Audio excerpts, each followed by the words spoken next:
غریب نواز کے یہاں جانا پڑے گا۔ اکبر نے کہا جاؤں گا، اگر بیٹا ملتا ہے تو جاؤں، کہیں بھی جاؤں گا۔ اب محل کے اندر جو چمچے تھے ان پر تو کیا ہوگا، پیدل بادشاہ جائے گا آگرہ سے اجمیر شریف، کیا ہوگا کیا ہوگا۔ بہرحال بادشاہ نے کہا ہم تو جائیں گے۔ اور بادشاہ گیا، مگر عقیدت اس کی تھی، ننگے پیر گیا۔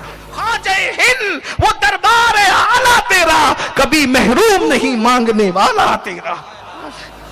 غریب نواز، کئی بادشاہ آتے ہیں غریب نواز کے یہاں اور غلامی کے طور پہ کھڑے رہتے ہیں۔ ایک بڑا گھمنڈی بادشاہ تھا ہمارے ملک ہندوستان کا، یہ عنوان کا اینڈ ہے، اگر اجازت دے تو اس کو پڑھوں۔ اجازت اس لیے لے رہا ہوں کہ کل گھر جا کر کے یہ نہ کہنا کہ اتنا سردی میں بٹھایا سید نے کہ ہمیں زکام ہو گیا۔ ہاں، بڑا گھمنڈی بادشاہ تھا ایک، سن لیجئے۔ اور گھمنڈ والوں کی ناک خدا رگڑتا ہے، اس کی اوقات خدا یاد دلاتا ہے۔ بادشاہت ملی، اوقات بھول گیا، اس کو دنیا اکبر دی گریٹ کہتی ہے، اور اردو میں بولنے والے اس کو مغل اعظم کہتے ہیں، جس کا نام اکبر تھا۔ بڑا چڑھا ہوا تھا، کڑا گھمنڈی تھا۔ اب گھمنڈی ہونے کی وجہ سے دیکھو، قدرت بھی پھر قدرت ہے۔ اللہ فرماتا ہے تکبر میری چادر ہے، بڑائی میرا تہبند ہے، اس کو چھیننے کی کوشش مت کرنا ورنہ تمہارے دانت توڑ دوں گا، تمہیں ہلاک۔ گھمنڈ کسی کو نہیں، تکبر صرف اللہ کو سے، کوئی گھمنڈ نہیں کا، بڑا گھمنڈی۔ اور گھمنڈ میں کہ میں اکھنڈ بھارت کا بادشاہ ہوں اور میں خدا ہوں۔ اللہ نے کیا سزا دی، کیا سزا دی پتہ ہے؟ قدرت سزا دیتی ہے۔ او اکبر مغل اعظم کہلاتا ہے، دی گریٹ کہلاتا ہے، اور کہتا ہے میں خدا ہوں، جا تجھے بانج کر دیں گے، باپ بننے کے قابل نہ رکھیں گے۔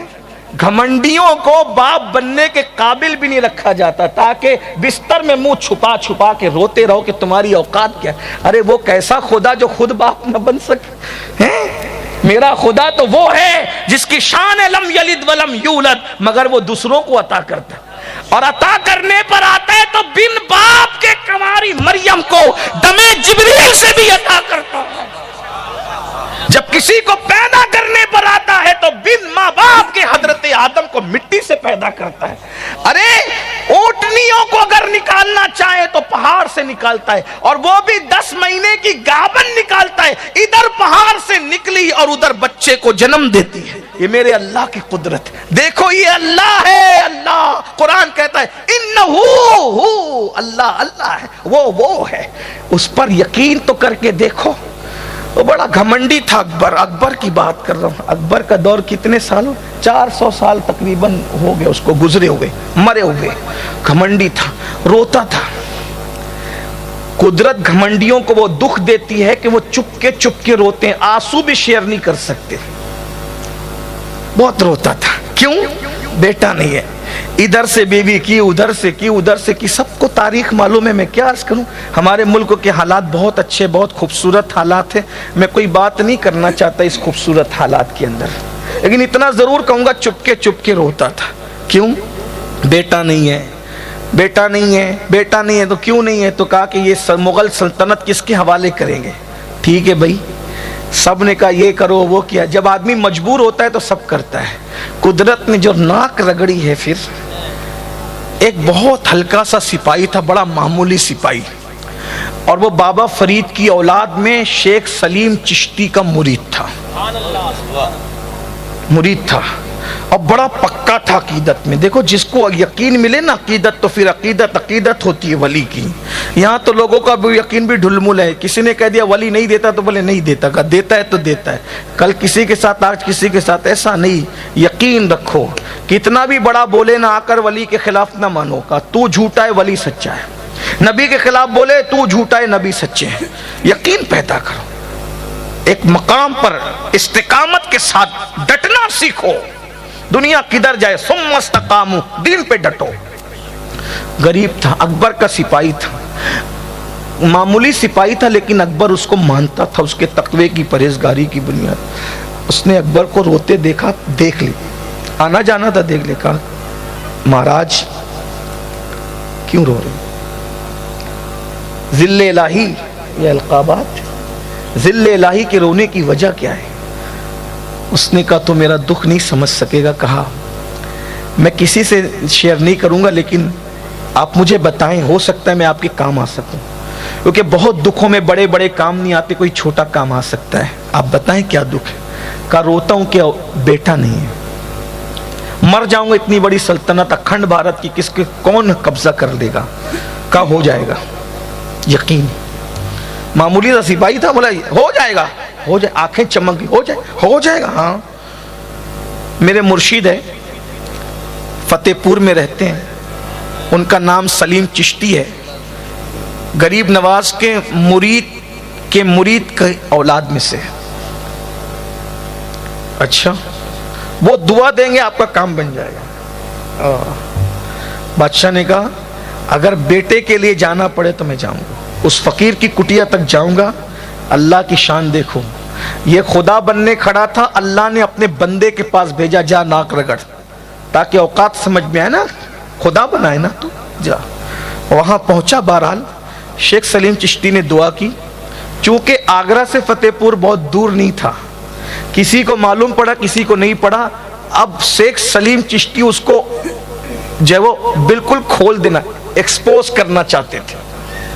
کام تو ہوگا کیونکہ صوفیہ کی چوکھٹ پہ آئے, دوست و دشمن وہ سب کا کام بناتے ہیں, صوفیہ سب کا کام بنا دوست کا, لیکن ایکسپوز بھی کرنا ہے کہ یہ خدا نہیں ہے. کیوں؟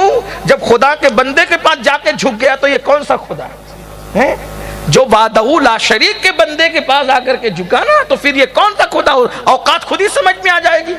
شیخ سلیم چشتی نے دعا کی اور کہا کہ اولاد ہوگی لیکن ایک شرط ہے. کیا؟ کہا پیدل اجمیر شریف جانا پڑے گا, پیدل جانا پڑے گا. پیدل جاؤ گے, بس وہاں حاضری دو اور دعا کرو اللہ سے, اللہ تمہیں بیٹا دے گا. اگر نہ ہوا تو, کہا نہ ہوا تو پھر ہم ہیں, ہماری گردن اڑا دیں, جو چاہو کر لینا, لیکن ہوگا انشاءاللہ ہوگا. ولی کے آستانے پہ کی جانے والی دعا رد نہیں. ان رحمت اللہ قریب من المحسنین, اللہ کی رحمت محسنوں کے قریب ہے. پیر میر علی شاہ صاحب ایک بار تقریر کر رہے تھے, کہا ولی کے آستانے پہ جو دعا کرتا ہے قبول ہوتی ہے, چاہے دعا کرنے والا کیسا ہی ہو. تو ایک جوان کھڑا ہوا, کہا یہ بات سمجھ میں نہیں آتی, کیسا ہی ہو کیسے قبول ہو سکتی ہے؟ کہا بیٹا ادھر آ. وہ دھوپ میں کھڑا تھا, اس کو ادھر آیا, پنکھا چل رہا تھا اسٹیج پہ, پسینے پسینے تک قریب کھڑا, یہ تقریر جاری ہے پیر میر علی شاہ صاحب کی.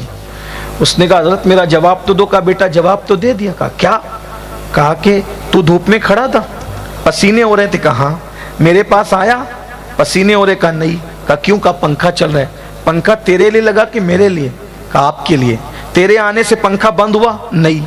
میرے لیے لگا, لیکن فائدہ تجھے ملا کہ نہیں ملا؟ کہا بالکل ملا. کہا نادان, جب میرے قریب آیا تو میرے لیے جو پنکھا لگا اس کی برکت تجھے ملی نا. تو ولی پر ہر وقت رحمتوں کا نزول ہوتا ہے. جو جاتا ہے اللہ رحمتوں کا نچھاور بند نہیں کرتا, جو جاتا ہے وہ بھی رحمت کا مستحق ہو جاتا. دعا تو ہر جگہ سے اللہ سنتا ہے, لیکن قرآن دیکھیں اٹھا کر کے اللہ کیا فرما رہا ہے؟ زکریا نے محراب مریم سے اللہ کو پکارا. حضرت زکریا نے کتنی دعائیں کی, جواب آیا. نبی کی شان ولی سے بہت بڑی ہے, لیکن نبی کے ذریعے سے ولی کی شان بتائی جا رہی ہے. لیکن جب محراب مریم سے اللہ نے زکریا علیہ السلام نے اللہ کو پکارا, تو اللہ نے اسی وقت بیٹے کی بشارت عطا فرما دی. دیکھا مریم کون تھی؟ ولیہ تھی. ولیہ تھی کہ نہیں تھی؟ یہ ہے. لوگ کہتے کیا ملتا ہے وہاں جا کے؟ میں نے کہا جا کے تو دیکھ, پھر پتہ چلے گا کیا ملتا. غریب نواز کے یہاں جانا پڑے گا. اکبر نے کہا جاؤں گا, اگر بیٹا ملتا ہے تو جاؤں, کہیں بھی جاؤں گا.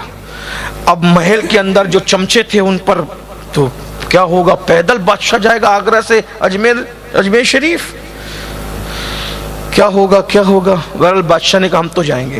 اور بادشاہ گیا, مگر عقیدت اس کی تھی ننگے پیر گیا. اکبر ننگے پیر گیا, پیروں میں چھالے آتے تھے لیکن ننگے پیر. بیٹے کی حسرت اس کو لے گئی.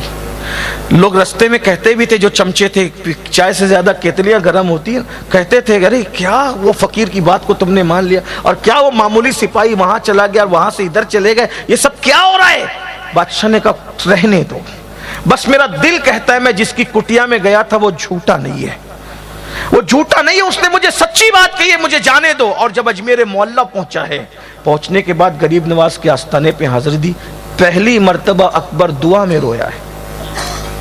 تنہائیوں میں تو خوب رویا، بیٹا نہیں ہے اس شکایت پر، لیکن آستانے پر دعا میں رویا. اور اتنا ہمک ہمک، یہ غریب نواز کے آستانے کی کرامت ہے، آج بھی زندہ کرامت ہے. میں نے سخت سے سخت دل انسان کو آستانے خواجہ پہ روتے دیکھا ہے. اور ہاں یہ بھی بات ہے، جو وہاں جا کر رو لیا پھر اس کو کبھی رونا نہیں آتا. اللہ اسے رونے سے بچا لیتا ہے. جو وہاں جا کے روتا ہے پھر وہ دنیا پہ کبھی نہیں روتا. خواجہ ہند وہ دربار اعلیٰ تیرا، کبھی محروم نہیں مانگنے والا تیرا. ہاں، مدینہ منورہ کی کرنیں دیکھنی ہے تو اجمیر محلہ میں پہلی مرتبہ میری امی کے ساتھ مدینہ منورہ گیا تو میری امی نے مدینہ شریف دیکھ کر روتے ہوئے کہا بیٹا یہاں تو اجمیر شریف جیسا لگتا ہے، یہاں تو اجمیر شریف جیسا لگتا ہے.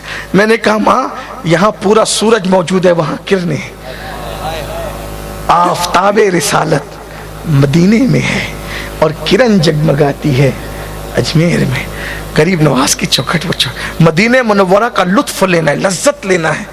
جا کر آستانے غریب نواز پہ کھڑے ہو کے دیکھ لو، تیرے پائے کا کوئی ہم نے نہ پایا خواجہ، ہم زمین والوں پہ اللہ کا سایہ خواجہ. مکر شیطان سے مریدوں کو بچا لیتے ہو، اس لیے پیر تمہیں اپنا بنایا خواجہ. اور سید خستہ کو امید حضوری کب تھی، صدقے جاؤں تیرے کیا خوب بلایا خواجہ. گیا رویا، بہت رویا اور اللہ سے گڑ گڑا کے مانگا غریب نواز کے وسیلے سے. اور جب آنسو پوچھ کر کے آستانے کے باہر نکلا تو جو کیتلیاں تھی چمچے، ہو گئی حسرت پوری. کہا آج دل کا بوجھ ہلکا ہو گیا، دل کہتا ہے کہ ہو گئی حسرت پوری. اور اس کے بعد جب بادشاہ آگرہ پہنچا، چند دنوں کے بعد ہی محل میں شہنائیاں بج رہی تھی. کہا کائے کی شہنائی ہے؟ مبارک ہو اللہ نے رانی کو خوشی عطا فرمائی ہے اور شکم میں جو ہے بچے کی آمد ہوئی ہے. بادشاہ نے طے کیا بیٹا ہوگا، اپنے خاندان میں کسی کے نام پہ نام نہیں رکھوں گا. جس سلیم چشتی نے غریب نواز کی چوکھٹ بتائی اسی کے نام پر میں اپنے بیٹے کا نام سلیم رکھوں. یہ ہے غریب نواز. لوگ کہتے ہیں کیا ملتا، ہم نے کہا جا کے دیکھو. اور پھر ابھی بھی اکبری مسجد کا ثبوت ہے، ابھی اتنی بڑی مسجد بنائی تھی، ابھی بھی ہزاروں لوگ اس میں نماز پڑھتے ہیں. غریب نواز